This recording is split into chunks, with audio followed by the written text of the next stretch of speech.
The purple blood pooled beneath the massive creature, mixing with the alien soil of Kepler 442b. Combat medic Sarah Chun pressed her back against the twisted remains of what had once been a supply transport, her breathing steady despite the chaos around her. The sounds of the retreating Zephyrian forces echoed across the rocky canyon, their chittering war cries fading into the distance. She should have been moving with her squad, following the tactical withdrawal that Colonel Martinez had ordered. Instead, she found herself staring at something that defied everything she thought she knew about the enemy. The creature was enormous, easily twice the size of Earth's largest wolves, with midnight black fur that seemed to absorb the light from Kepler's twin suns. Its breathing was labored, each exhale sending small clouds of vapor into the thin atmosphere. What struck Sarah most wasn't its size or the obvious intelligence in its golden eyes, but the collar around its neck, a collar that bore the same symbol she'd seen on Zephyrian military equipment. "Chun, where are you?" The voice of Sergeant Rodriguez crackled through her comm unit. Sarah touched her earpiece. "I'm here, Sarge. Found something. We need to move. The bugs are regrouping for another push." The Zephyrians weren't actually insects, but their chitinous exoskeletons and compound eyes had earned them the nickname early in humanity's first contact with the species. What had started as a promising diplomatic mission 18 months ago had devolved into full-scale war when the Zephyrians discovered that humans possessed something they desperately needed: the ability to synthesize a rare compound that could cure a plague devastating their homeworld. The problem was they wanted to take it by force rather than ask for help. Sarah studied the wounded creature more carefully. Its left hind leg was clearly broken, twisted at an unnatural angle. Deep gashes ran along its side, purple blood, the same color as Zephyrian blood, seeping from the wounds. But what caught her attention was the way it watched her. There was no aggression, no fear, just resignation. She'd seen that look before, in the eyes of wounded soldiers who knew they weren't going home. "Chun," Rodriguez's voice was sharper now. "I'm not asking. Move your ass." "Copy that, Sarge. On my way." But Sarah didn't move. Something about this creature tugged at her, a professional instinct honed by 3 years of battlefield medicine. She pulled out her medical scanner, a device designed to work on human physiology, but adaptable enough to read basic life signs in most carbon-based life forms. The readings made her frown. The creature's heartbeat was irregular, its blood pressure dropping. Without treatment, it would be dead within the hour. The smart play was to leave. The creature was clearly some kind of Zephyrian war beast, probably bred for combat. Helping it could be considered treason, or at least gross insubordination. Her squad needed her, and staying behind could compromise their position. Sarah looked into those golden eyes again, and made a decision that would change everything. She activated her comm unit on a private channel. "Sarge, I need 5 minutes." "Negative. We move now. There's intelligence value here. Trust me." A pause. Rodriguez had served with Sarah long enough to know she didn't make requests lightly. 5 minutes, Chun. Then, I'm coming back for you, and you won't like how that conversation goes." Sarah disconnected and approached the creature slowly, her hands visible and empty. The beast's ears flicked toward her, but it made no aggressive moves. Up close, she could see the intricate patterns in its fur, the way scars crisscrossed its muzzle, the intelligence that seemed almost human in its gaze. "Easy there, big guy," she murmured, the same tone she used with frightened patience. "I'm going to help you." The creature's head tilted slightly, as if it understood. Sarah opened her medical kit and pulled out a broad-spectrum painkiller. The injection system was designed for human use, but she adjusted the dosage based on the creature's estimated body weight. The beast didn't flinch when she administered the shot, even though it must have felt the needle pierce its thick hide. Working quickly, she splinted the broken leg using emergency supplies from her kit. The creature watched her work, occasionally letting out soft whimpers that sounded disturbingly like gratitude. As she cleaned and sealed the worst of the gashes along its side, Sarah noticed something that made her pause. The wounds weren't from human weapons. The pattern was wrong, the depth inconsistent with standard military ordnance. These looked like claw marks, as if the creature had been attacked by its own kind. "What happened to you?" she whispered. The creature's response was a low, mournful sound that seemed to carry more meaning than simple animal communication. Sarah had heard similar sounds from human soldiers. The wordless expression of betrayal, of being abandoned by those who should have protected them. Her scanner beeped softly. The creature's vital signs were stabilizing, its breathing becoming more regular. The painkillers were working, and the emergency treatment would buy it time. But it needed more comprehensive care, the kind only available at a proper medical facility. Sarah's comm unit crackled. "Time's up, Chun." She looked at the creature one more time. It was watching her with an expression she could only describe as hopeful. The smart thing to do was leave. The right thing to do felt different. "I'll be back," she said softly, not sure if the creature understood, but needing to say it anyway. As she gathered her equipment, the beast made another sound, a soft chuff that reminded her of a dog trying to communicate. Sarah paused, struck by a crazy idea. She pulled out her field rations, high-energy bars designed to sustain human soldiers in combat situations. She broke one in half and offered it to the creature. Golden eyes studied the food for a moment before a large, surprisingly gentle tongue lapped it from her palm. The creature's tail, which Sarah only now noticed had been tucked tightly against its body, gave a tentative wag. "Chun!" Rodriguez's voice carried across the canyon. She could see him approaching with Private Torres, both of them looking concerned and slightly irritated. Sarah stood quickly, shouldering her medical kit. "I'm here, Sarge." Rodriguez took one look at the creature, and his expression shifted from irritation to alarm. "What the hell is that thing?" "Zephyrian War Beast, looks like. Wounded and abandoned." Sarah kept her voice clinical, professional. "Could be valuable for intelligence. Could be dangerous as hell," Torres added, his weapon halfway to his shoulder. "It's not aggressive," Sarah said quickly. "Look at it. It's hurt and scared." Rodriguez studied the creature, his tactical mind working. "Command will want to know about this. But we can't take it with us, and we can't stay here." Sarah nodded, knowing he was right, but feeling a twist in her stomach. "I stabilized it. Basic first aid." "You what?" Rodriguez's voice rose. "Chun, that thing is the enemy." "It's a wounded animal," Sarah replied firmly. "And that's what I am, a medic." The creature watched their exchange with obvious intelligence, its head moving between speakers as if following the conversation. When Sarah looked at it again, it made that soft chuffing sound. Rodriguez sighed. "We move now.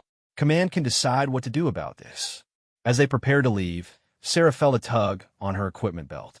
She turned to find the creature had managed to lift its head, its nose touching the medical kit attached to her hip. The message was clear. It understood what she'd done for it. "Stay safe, big guy," she whispered. The creature's response was a soft whine that followed them as they made their way across the canyon. Sarah forced herself not to look back, but she could feel those golden eyes on her until they disappeared over the ridge. Back at the forward operating base, Sarah filed her report with Lieutenant Morrison, the intelligence officer. She kept it factual, clinical. A wounded alien creature, possibly used by Zephyrian forces, left behind during their retreat. She mentioned the collar, the obvious signs of intelligence, the fact that it had been injured by what appeared to be other members of its species. What she didn't mention was the way it had looked at her, the gentleness in its acceptance of her help, or the strange certainty she felt that this was more than just an animal. Morrison listened with interest. "A war beast, you think?" "Maybe. The collar suggests it was controlled somehow, but its behavior was unusual." "Unusual how?" Sarah chose her words carefully. "It showed no aggression toward human personnel. Even when approached and treated by an unknown entity, it remained calm and cooperative. Could be trained not to attack medical personnel." "Could be." Sarah didn't add that no military in human history had ever bothered to train their war animals to distinguish between enemy medics and combatants. Morrison made notes on his tablet. "Colonel Martinez will want to hear about this. If the Zephyrians are using large-scale biological weapons, we need to understand their capabilities." Sarah nodded and was dismissed. As she walked back to the medical tent, She couldn't shake the image of golden eyes watching her leave. Something about the encounter felt unfinished, important in a way she couldn't articulate. That night, as she tried to sleep on her narrow cot, Sarah found herself thinking about the creature. Was it still alive? Had the Zephyrians returned for it?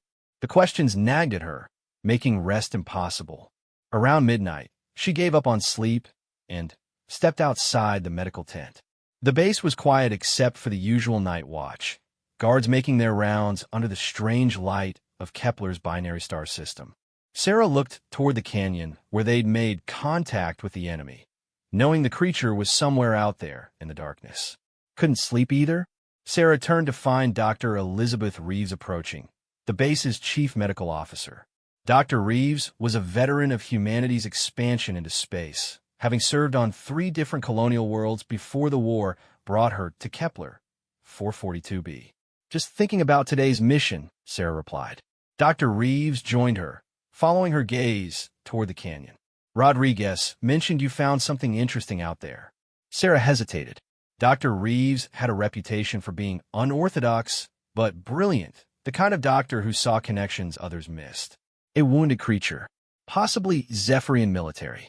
But you don't think so? It wasn't a question. Sarah looked at the older woman, wondering how much to reveal.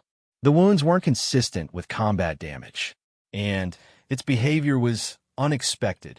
Dr. Reeves was quiet for a moment. In my experience, the most interesting medical cases are the ones that don't fit our expectations. This wasn't exactly a medical case, doctor, wasn't it? You treated a wounded creature, correct? Applied medical intervention to preserve life. Dr. Reeves smiled slightly. Sounds like medicine to me. Sarah felt a flash of gratitude for the older woman's understanding. Command thinks it might be a biological weapon. Command thinks a lot of things. The question is, what do you think? Sarah considered the question carefully. I think it's more complex than anyone realizes. And I think leaving it out there to die was wrong. Dr. Reeves nodded slowly. The Hippocratic Oath doesn't specify species, does it? No, ma'am, it doesn't. Interesting perspective. Get some rest, Chun.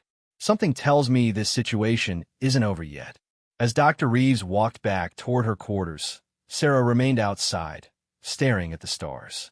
Somewhere out there, beyond the conflict between humans and Zephyrians, were countless other species, other civilizations, other forms of life that humanity had yet to encounter. The war had started because the Zephyrians needed something humans could provide. But instead of asking for help, they had chosen force. Sarah wondered if that pattern would repeat itself as humanity encountered other species, other needs, other opportunities for cooperation or conflict. The creature in the canyon represented something different, a chance to step outside the cycle of violence, to choose understanding over assumption. Sarah had made her choice when she decided to help rather than abandon. The question now was whether that choice would matter. A soft beeping from her comm unit interrupted her thoughts. Emergency medical alert. Incoming wounded from a night patrol. Sarah jogged back to the medical tent, pushing thoughts of golden eyes and abandoned creatures to the back of her mind. But even as she worked to save human lives, part of her remained in that canyon, wondering if she'd made any difference at all. 3 days passed before Sarah saw the creature again, and when she did, it wasn't at all how she'd expected. The alarm klaxons wailed across the base at 0347 hours, jolting everyone from sleep. Sarah rolled out of her cot, muscle memory taking over as she grabbed her equipment and sprinted toward the medical tent. Outside, she could hear the distinctive whine of Zephyrian aircraft and the deeper rumble of human defensive systems engaging. Multiple casualties incoming. Dr. Reeves shouted over the noise. Patrol Delta encountered heavy resistance at Grid 774. Sarah prepped the trauma bay, her hands moving automatically through procedures she could perform in her sleep. The first wounded arrived within minutes. Private Jackson with plasma burns across his torso, Corporal Kim with a shattered femur, Lieutenant Hayes barely conscious from blood loss. As Sarah worked to stabilize Jackson's breathing, a commotion outside caught her attention. Shouting voices, the sound of boots on gravel, someone yelling orders in rapid succession. What the hell is that thing doing here? Get back. Don't let it near the wounded. Where's the tranquilizer rifle? Sarah's hands never stopped working on Jackson, but her heart rate spiked. She knew, somehow, what they were talking about. Dr. Reeves stepped outside briefly, then returned with an expression of amazement and concern. Chun, you need to see this. I'm in the middle of Torres can take over. This is important. Sarah glanced at Torres, who nodded and moved to continue Jackson's treatment. She stepped outside the medical tent and stopped dead. The creature was there, in the middle of their base, surrounded by nervous soldiers with weapons drawn. But it wasn't the massive, wounded animal she'd left in the canyon. This creature was alert, mobile, and carrying something in its mouth. It was dragging Lieutenant Martinez. The lieutenant was unconscious, his uniform torn and bloodied, but the creature was handling him with extraordinary care. Its massive jaws were clamped around Martinez's equipment harness, supporting his weight while being careful not to puncture the fabric or the man inside it. "Nobody shoot," Sarah called out, moving toward the group. "Lower your weapons." "Are you insane?" Sergeant Rodriguez had his sidearm trained on the creature. That thing could tear him apart. Sarah studied the scene more carefully. Martinez was wounded but breathing. The creature had positioned itself to shield the lieutenant from the weapons trained on them both. And, most importantly, it had brought Martinez here to the medical facility. "It's not attacking," Sarah said, her voice carrying across the sudden quiet. "Look at how it's holding him. This is a rescue." The creature's golden eyes found hers across the crowd, and she saw recognition there. It made that same soft, chuffing sound she remembered, but now it carried an urgency that was unmistakable. Sarah approached slowly, ignoring the protests from the soldiers around her. "Easy there, big guy. You brought him home, didn't you?" The creature gently lowered Martinez to the ground, then stepped back but remained protectively close. Up close, Sarah could see that her field treatment had worked. The splint was still in place, the leg healing properly, and the gashes along its side had formed healthy scabs. But there was something else. The collar was gone. Dr. Reeves appeared at Sarah's shoulder. "Remarkable. How'd it know to bring him here?" Sarah knelt beside Martinez, running her scanner over his injuries. Severe dehydration, multiple contusions, a possible concussion, but nothing immediately life-threatening. "Lieutenant, can you hear me?" Martinez's eyes fluttered open, unfocused but aware. "Chun, what happened?" "You're safe now, sir. You're back at base." Martinez tried to sit up, then winced and lay back down. His eyes found the creature, and his expression shifted from confusion to amazement. "That's the thing from the canyon." "Yes, sir. It brought you here." "Brought me." Martinez's voice was weak, but there was wonder in it. "We were pinned down. Zephyrians had us surrounded. My team was are they?" Sarah looked at Dr. Reeves, who shook her head slightly. From the casualties they'd already received, it was clear that Martinez's patrol had been hit hard. "Focus on getting better, sir. We'll debrief later." As they prepared to move Martinez into the medical tent, the creature made another sound, a series of low, complex vocalizations that almost sounded like speech. It was looking directly at Sarah, its head tilted in an obvious question. "I don't understand," Sarah said softly. The creature repeated the sounds, then looked toward the canyon where the fighting was still ongoing. The message was clear. There were more wounded out there. Colonel Torres arrived at that moment, having been alerted to the situation. He took one look at the creature and ordered it contained immediately. "Sir, with respect," Sarah interrupted. "This creature just saved Lieutenant Martinez's life. It brought him back from medical treatment. That doesn't change the fact that it's an alien life form of unknown origin in the middle of our base, Medic Chun." The creature seemed to sense the tension in the air. It moved closer to Sarah, but not in an aggressive way. Instead, it sat back on its haunches like a massive dog, making itself appear less threatening while keeping its eyes fixed on the medical tent where Martinez was being treated. Dr. Reeves stepped forward. "Colonel, as Chief Medical Officer, I'm requesting that this creature be classified as a civilian rescue animal rather than an enemy combatant. Its actions clearly demonstrate non-hostile intent. Colonel Torres looked skeptical. Doctor, we don't know anything about its motivations or capabilities. We know it saved one of our officers, Sarah said, and I believe it's trying to tell us there are more wounded soldiers who need help. The creature's ears perked up at Sarah's words, and it made another series of vocalizations. This time, the sounds were accompanied by movements. It stood, took a few steps toward the canyon, then looked back at the humans expectantly. It wants us to follow, Dr. Reeves observed. Torres shook his head. Absolutely not. We're not following an alien creature of unknown origin into potentially hostile territory. The creature seemed to understand the rejection. Its tail drooped, and it let out a sound that was unmistakably disappointed. But instead of leaving, it moved to a position where it could see both the medical tent and the canyon, clearly intending to remain. Sir, Sarah said carefully, what if we're wrong about the Zephyrians? What if there are different factions, different motivations? What do you mean? Sarah gestured toward the creature. This animal was wounded by other members of its species. Its collar has been removed. Maybe it escaped, or maybe it was freed. Either way, it's not acting like a military asset anymore. Torres considered this. You're suggesting it's a defector? I'm suggesting it's an individual making individual choices. Just like we are. The conversation was interrupted by another alarm. More casualties were incoming, and the medical team needed to focus on human lives. But as Sarah worked through the night, she remained aware of the creature, maintaining its vigil outside the medical tent.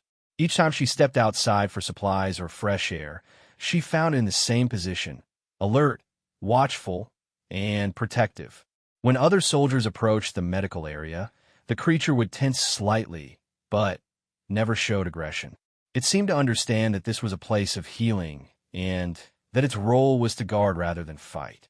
Around dawn, as the last of the wounded were stabilized, Sarah found a moment to approach the creature again.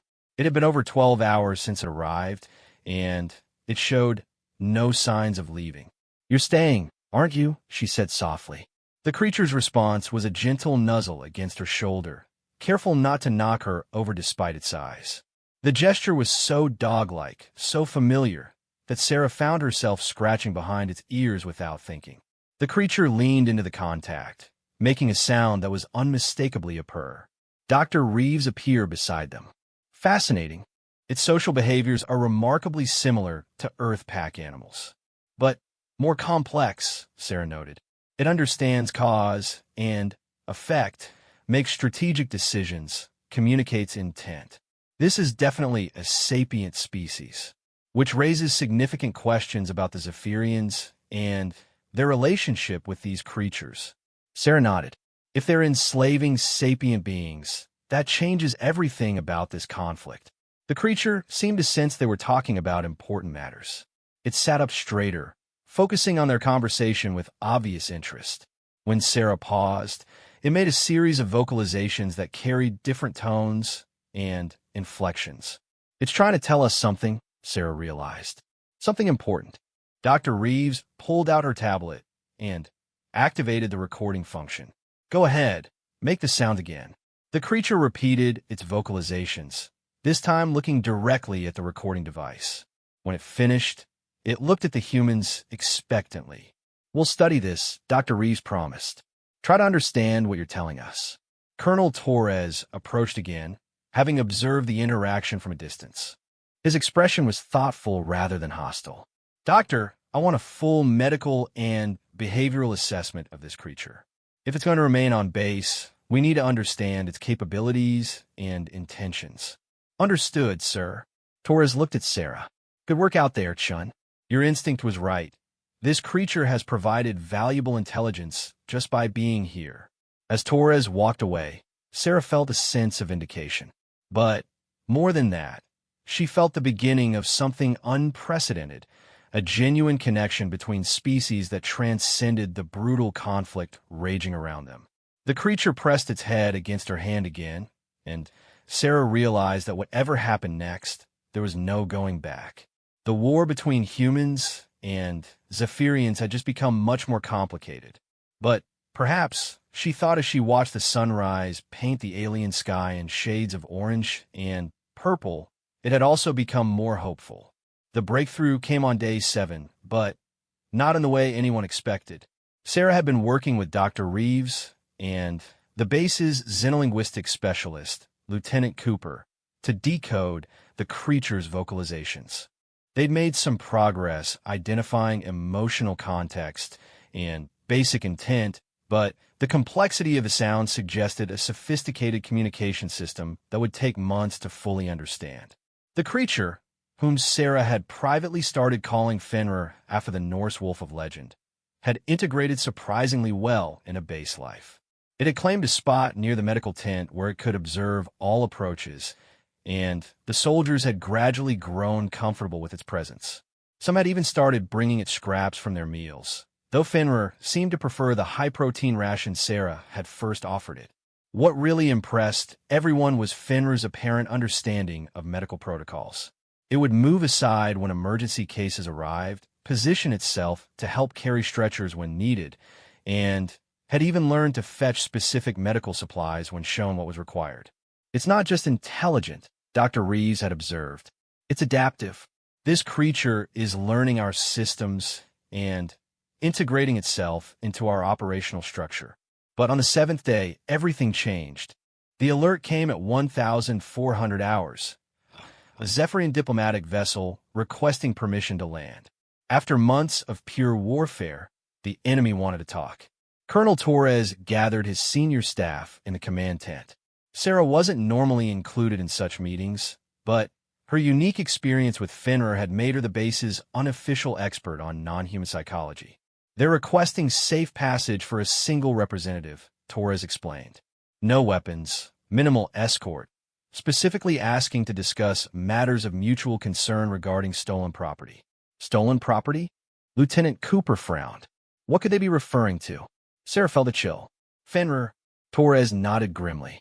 That's our assessment as well. The question is, what do we do about it? We can't just hand him over, Sarah said immediately. He chose to help us, chose to stay with us. That has to count for something.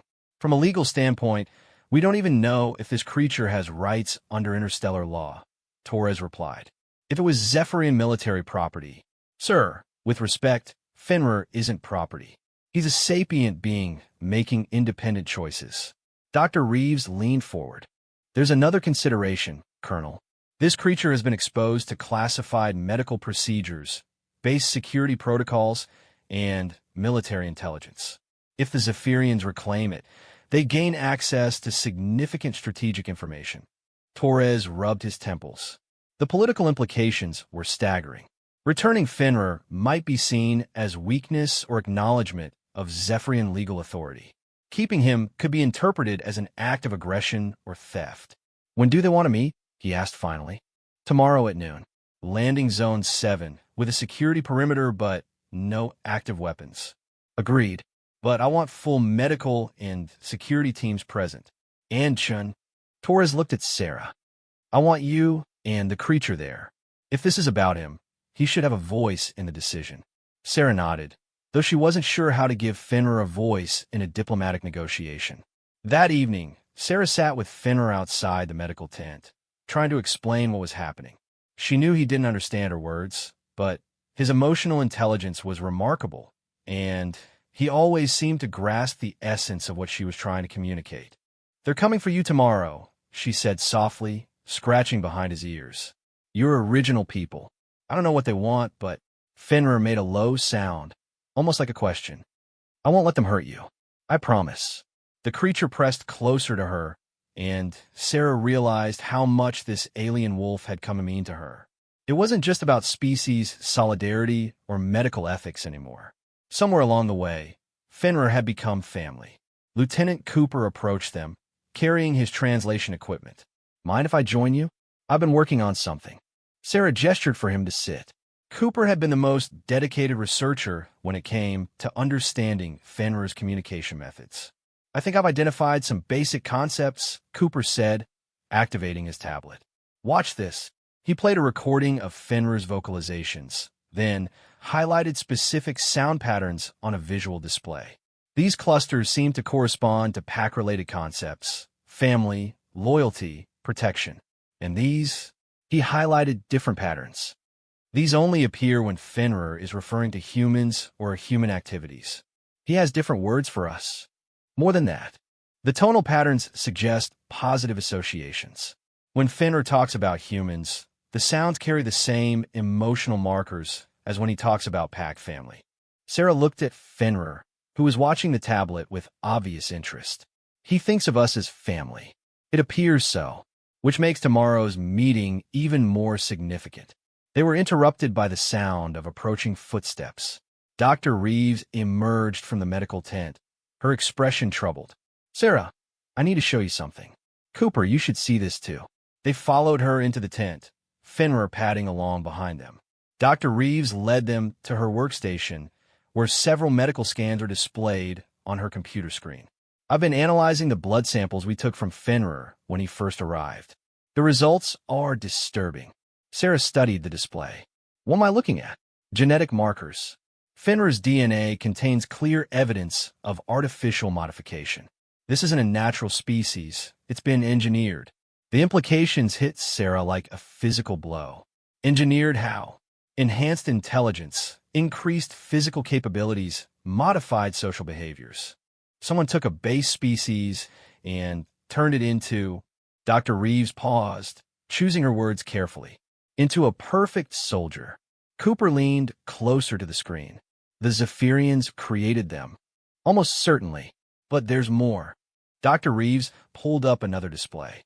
The modification process left markers in the neural tissue. Fenrir and others like him were designed to be controlled through artificial stimuli, chemical, electrical, or sonic. The collar, Sarah realized. It wasn't just identification. It was control. Exactly. And removing it would have been extremely traumatic. The fact that Fenrir survived the process and retained his cognitive functions suggests exceptional resilience. Fenrir had been listening to their conversation with obvious attention, his head moving between speakers. When Dr. Reeves mentioned the collar, he made a sound that was clearly distressed and backed away from the group. Sarah moved to comfort him, but Fenrir continued backing away until he reached the tent entrance. There he stopped and made a series of complex vocalizations, the same patterns Cooper had identified as pack-related concepts, but with new inflections. "What's he saying?" Sarah asked. Cooper was frantically taking notes on his tablet. I think he's trying to tell us about others. Other members of his species." Fenrir repeated the sounds, then moved to Dr. Reeves' computer. Using his nose, he carefully touched the screen where the genetic analysis was displayed, then looked back at the humans expectantly. "My God," Dr. Reeves whispered. "He understands. He knows what we discovered." Sarah knelt beside Fenrir, meeting his golden gaze. "There are others like you, aren't there? Others who are still controlled." Fenrir's response was a low, mournful howl that seemed to carry the weight of profound loss. The next morning dawned clear and cold, with both of Kepler's suns visible on the horizon. The diplomatic meeting was scheduled for noon, giving everyone time to prepare for what could be a historic encounter or a complete disaster. Sarah checked her equipment one final time. She carried her standard medical kit plus some additional supplies that might be useful if the situation went badly. Fenrir stayed close to her side, more alert than she'd ever seen him. At 1,150 hours, the Zephyrian vessel appeared in the sky, a sleek craft that looked more like a work of art than a military vehicle. It landed precisely in the center of the designated zone, and a ramp extended from its side. 3 figures emerged, and Sarah got her first close look at the enemy. The Zephyrians were indeed insectoid, but more beautiful than the combat footage had suggested. Their exoskeletons gleamed like polished metal, and their movements had a graceful, dance-like quality. The lead figure wore what appeared to be ceremonial robes and carried a staff topped with crystalline formations. Colonel Torres stepped forward. "I am Colonel Torres, commanding officer of this installation. You requested this meeting." The lead Zephyrian spoke in perfectly accented English. I am diplomatic Cass Prime Zixthara. We come to retrieve stolen property and discuss terms for its return. Sarah felt Fenrir tense beside her. The creature's entire body language changed, ears flat, hackles raised, a low growl rumbling in his throat. But he stayed beside Sarah, not approaching the Zephyrians despite his obvious agitation. Before we discuss property, Torres said carefully, we'd like to understand the nature of your claim. Zixthara gestured toward Fenrir. The combat form designation Kethvar was created by our bioengineers for specific military applications. It was stolen during a recent engagement and has since been corrupted by exposure to human influence. Corrupted? Sarah couldn't keep the anger out of her voice. The Zephyrian's compound eyes focused on her with unsettling intensity. Combat forms are designed for specific functions. Exposure to emotional bonding compromises their effectiveness and causes psychological instability. Sarah looked at Fenrir, who was watching the exchange with obvious understanding. He doesn't look unstable to me.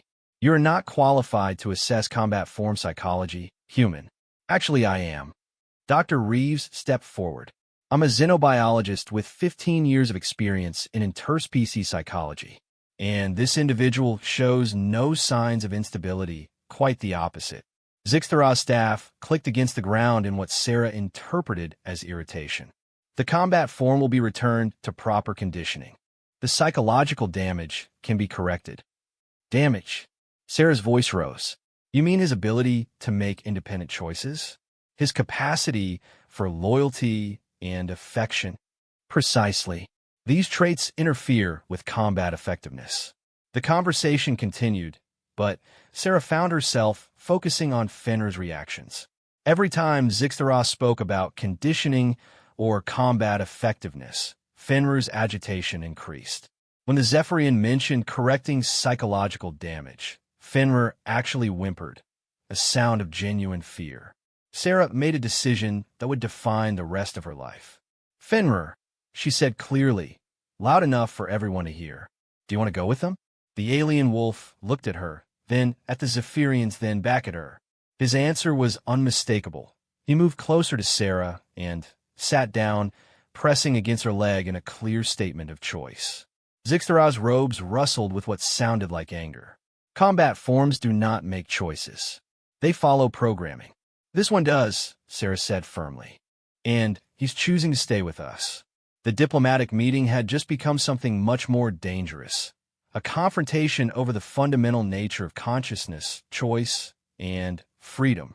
And at the center of it all was one modified wolf whose decision to trust a human medic was about to change the course of an interstellar war. The tension in the air was thick enough to cut with a knife. Zixthara stood motionless for several seconds, processing Fenrir's clear choice to remain with the humans. When the Zephyrian finally spoke, there was something different in their voice. Uncertainty where before there had been only authority. This behavior is unprecedented, Zixthara admitted. Combat forms do not demonstrate attachment to non-Zephyrian entities. Dr. Reeves seized the opening. Perhaps that's because they've never been given the opportunity to form such attachments without artificial constraints. Colonel Torres stepped forward, his diplomatic training taking over. Prime Zixthara, we're willing to discuss this situation, but first we need to understand exactly what we're dealing with. You've confirmed that Fenrir, Kethvar, was artificially created. What we need to know is whether he and others like him are considered property or citizens under Zephyrian law.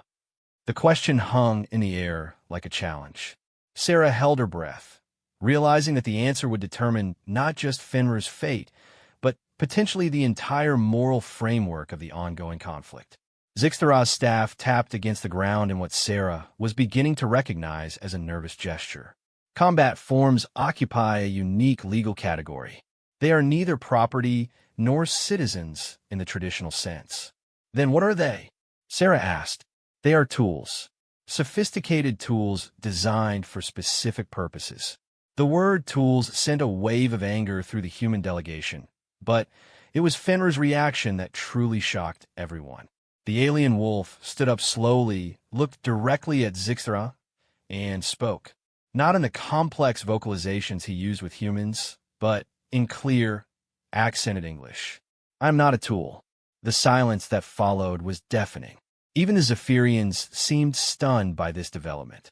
Sarah found her voice first. "Fenrir? You can speak our language." Fenrir's golden eyes met hers, and she saw something there she'd never noticed before: embarrassment, as if he'd been caught hiding something. "I have been learning," he said carefully, his voice deep but gentle. "Listening to your words, understanding your meanings." I did not speak because I was not sure if it was permitted. Lieutenant Cooper was frantically taking notes. "How long have you understood us?" "Since the second day. Your language patterns are not complex for one designed to learn combat communications quickly." Dr. Reeves looked amazed. The genetic modifications included enhanced linguistic processing. Zixtra recovered from their shock and clicked their staff sharply. "This proves our point. The combat form is malfunctioning. It should not be capable of independent linguistic acquisition." "I am not malfunctioning," Fenrir replied, his voice carrying an edge of anger. "I am thinking.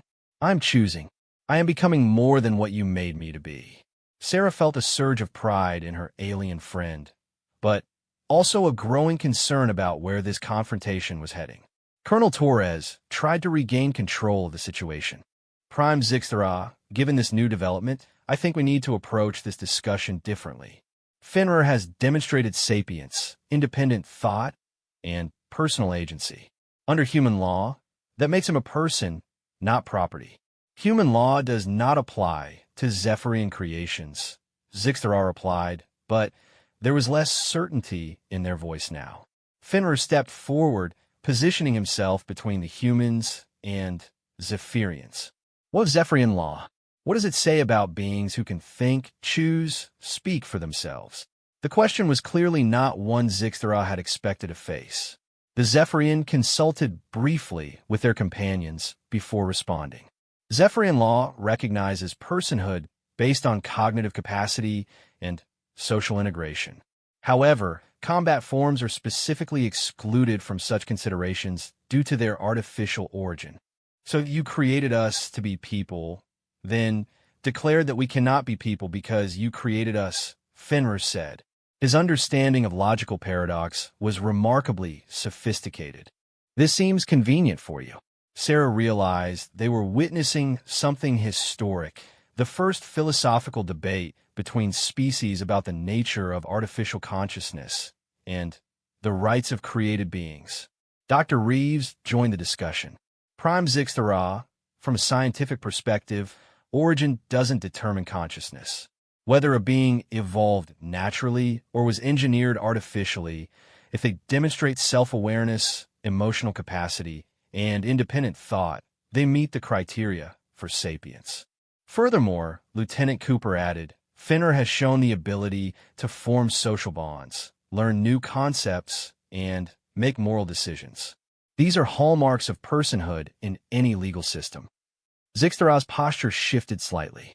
Sarah was beginning to read Zephyrian body language, and she sensed internal conflict. "There are complications," the Zephyrian admitted finally. "If combat forms are recognized as persons rather than tools, it would have significant implications for our military structure." "How many others are there?" Sarah asked gently. "How many like Fenrir?" Another pause, longer this time. "Approximately 15,000 across all military branches." The number hit like a physical blow. 15,000 sapient beings, created to be soldiers, denied recognition as people, controlled through artificial means. Fenrir's reaction was even more visceral. He threw back his head and howled, a sound of such profound grief and rage that it seemed to echo across the entire valley. When the sound faded, he looked directly at Zixtra. 15,000 of my kind, enslaved by their creators, forced to fight wars they did not choose, for causes they cannot question. His voice carried a weight of emotion that was unmistakably human in its depth. "How do you justify this?" Zixtra's response was barely audible. "Military necessity." "No," Fenrir said firmly. "Fear." You are afraid of what we might become if given freedom to choose. The accusation seemed to strike home. One of the other Zephyrians stepped forward and spoke rapidly in their own language. Zixtara responded sharply, and Sarah caught enough of the emotional context to realize they were arguing about something fundamental. Colonel Torres used the pause to speak quietly with his own team. "We're in uncharted territory here," he murmured. "If we take a stand on this, we're potentially offering asylum to 15,000 alien refugees. The political implications are staggering. But if we don't," Sarah replied, "we're abandoning 15,000 people to continued slavery." Dr. Reeves nodded. "From a moral standpoint, we don't have a choice. If Fenrir and others like him are truly sapient, we have an obligation to support their right to self-determination." The Zephyrian discussion ended, and Zixtara turned back to the humans. "This situation is more complex than anticipated. I must consult with higher authorities before proceeding." "Of course," Torres replied. "But I want to be clear about our position. Fenrir has requested asylum with human forces, and we are prepared to grant it. We consider him a refugee, not stolen property. This decision could have significant consequences for relations between our species." "Yes," Torres agreed. "It could. It could also be the beginning of a more honest relationship based on mutual respect for the rights of all sapient beings." Fenrir spoke up again. "Prime Zixtara, I have a question for you." The Zephyrian's attention focused on him with obvious reluctance. "Do you dream?" Fenrir asked. The question was so unexpected that even the humans looked puzzled. But Zixtara's reaction was immediate and strong. Their entire body language shifted to what Sarah interpreted as surprise. "What did you ask? Do you dream? Do you experience consciousness beyond waking thought? Do you have imagination, creativity, hope for things that do not yet exist?" Zixtara was quiet for a long moment. "Yes, we experience all of these things." Fenrir nodded. "Then you understand what you have taken from us. We dream too. We imagine better worlds, better lives. We hope for freedom, for choice, for the right to determine our own purpose. You created us to be like you. Then deny us the rights you claim for yourselves." The philosophical weight of the argument was undeniable. Sarah watched as Zixtara struggled with concepts that clearly challenged their fundamental worldview. I must report these developments to our leadership council," Zixtara said finally. "This matter requires consideration at the highest levels of our government." "How long will that take?" Torres asked. "Several days, possibly longer. This situation is unprecedented in our history." As the Zephyrians prepared to leave, Fenrir made one final statement that would haunt everyone present. "Prime Zixtara, when you discuss my fate with your leaders, please remember one thing. You created us to be weapons, but you gave us the capacity to be so much more. Now you must decide whether you will honor that gift or continue to deny it." The Zephyrian vessel departed in silence, leaving the humans and Fenrir alone on the landing field. Sarah put her hand on Fenrir's shoulder, feeling the tension in his massive frame. "That was incredibly brave." "It was necessary," he replied. "My kind have been silent too long. Someone must speak for those who cannot speak for themselves." Dr. Reeves approached them both. "Fenrir, what you did today may have changed the course of this entire conflict." Fenrir looked toward the sky where the Zephyrian ship had disappeared. "I hope so. But I fear it may also have made things much worse for my people still under Zephyrian control." Sarah realized he was right. By demonstrating his sapience so clearly, Fenrir might have signed a death warrant for thousands of his kind. The Zephyrians now knew that their tools were capable of independent thought and rebellion. The question was, what would they do with that knowledge? As they walked back toward the base, Sarah found herself wondering if humanity was ready for the moral complexity of an interstellar civilization where the line between person and property, creator and created protector and enslaver was no longer clear. One thing was certain, there was no going back. The universe had become a much more complicated place, and Sarah Chun, a simple combat medic, found herself at the center of a struggle that would define the future of sapient rights across the galaxy. The Zephyrian response came sooner than expected, but not in the form anyone had anticipated. It began at 0347 hours, exactly 1 week after the diplomatic meeting. Sarah was jolted awake not by alarm klaxons, but by Fenrir's distressed howling. She found him outside the medical tent, pacing in agitation and looking toward the perimeter of the base. "What is it, boy?" she asked, though she'd long since stopped thinking of him as anything other than a friend and equal. "They are coming," Fenrir said, his voice tight with emotion. "My people. I can hear them." Sarah listened, but heard nothing except the usual night sounds of the base. "Are you sure?" Fenrir's enhanced senses had proven remarkably accurate in the past week. He detected incoming casualties before the base's sensors picked up the transport ships, identified mechanical problems with equipment before they became critical failures, and even predicted weather changes with uncanny precision. "I'm sure, but something is wrong. They sound different." Dr. Reeves emerged from her quarters, drawn by the commotion. "What's the situation?" Sarah explained Fenrir's warning, and Dr. Reeves immediately activated her communicator. "Colonel Torres, we may have incoming contact." Torres's voice crackled back within seconds. "Confirmed. Long-range sensors are picking up multiple Zephyrian signatures approaching from the north. ETA approximately 30 minutes. The base came alive with activity as soldiers prepared for what could be another attack. But as the minutes passed, it became clear that this was something entirely different. The first sign was the lack of weapons fire. Zephyrian military formations always announced themselves with preliminary bombardment. This group was approaching silently, almost cautiously. The second sign was Fenrir's increasing agitation. He was no longer pacing, but standing rigid, every muscle in his body tense, his ears flat against his head.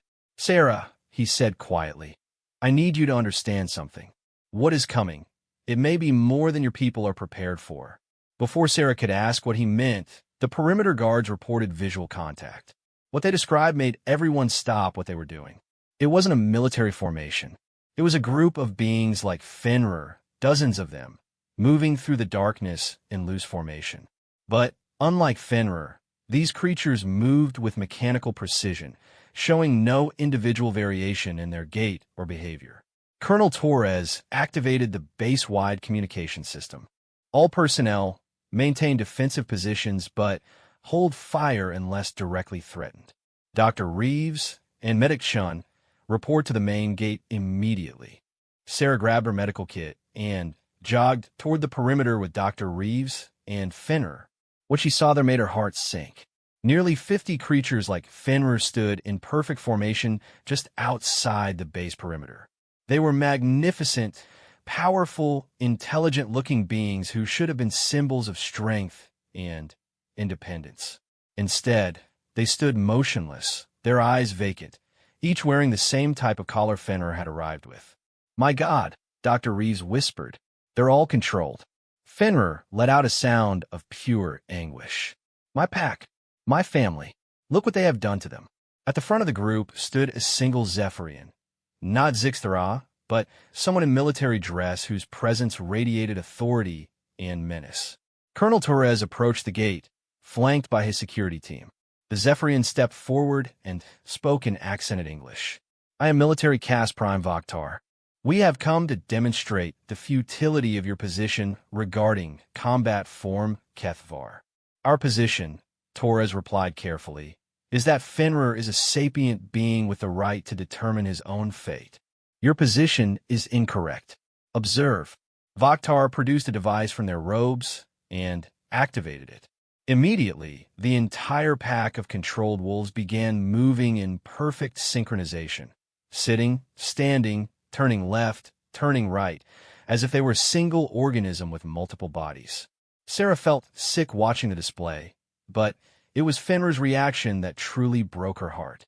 He collapsed to the ground as if physically struck, his whole body shaking with grief. "Stop," he whispered. "Please stop." Vaktar heard him and seemed pleased. "Combat form Kethvar. You will return to formation immediately or witness the termination of your entire pack. The threat was clear and brutal. Sarah moved protectively closer to Fenrir, but he was already struggling to his feet. "If I come with you," Fenrir said, his voice barely audible, "you will spare them? You will all return to proper service. The psychological damage you have suffered will be corrected through advanced conditioning protocols." Sarah understood what that meant. They planned to break Fenrir's mind, reduce him to the same vacant-eyed automaton status as the others. "No," she said firmly. "Absolutely not." Vakhtar's attention shifted to her. "Human medic, you have no authority in this matter." "Maybe not, but I have something else." Sarah stepped forward, her medical scanner in her hand. "I have evidence of what you've done to these beings, and I'm prepared to share it with every species humanity has diplomatic contact with." Dr. Reeves joined her. The genetic modifications, the neural control systems, the psychological conditioning, it's all documented. The scientific community will be very interested in these findings. Vakhtar's posture shifted slightly. Threats of political exposure do not concern the military caste. But Fenrir was studying the controlled pack more carefully now, his analytical mind working despite his emotional distress. "Sarah," he said quietly, "the control signals. They're being transmitted wirelessly." "What does that mean?" "It means they can be interrupted." Fenrir looked at Lieutenant Cooper, who had joined the group at the gate. "Your communication jamming equipment, would it work on non-human frequencies?" Cooper's eyes lit up with understanding. "If we knew the specific frequency range, possibly. But we need to calibrate the equipment, and we'd only get one shot before they adapt." Vakhtar seemed to sense the direction of the conversation. Any attempt to interfere with combat form control systems will result in immediate termination of all affected units. The threat was clear: try to free the control pack, and the Zephyrians would kill them all rather than lose control. Sarah looked at the vacant-eyed creatures standing in formation, then at Fenrir's anguished expression, then back at Vakhtar. A plan began forming in her mind. Desperate, dangerous, but potentially their only chance. "Vakhtar," she said loudly, "I want to make a counter-proposal. Human medics do not make proposals in military matters. This isn't a military matter. This is a medical matter." Sarah held up her scanner. "These beings are suffering from artificially induced psychological trauma. As a medical professional, I have an obligation to treat that condition. You have no authority to treat Zephyrian military assets." "Actually, I do.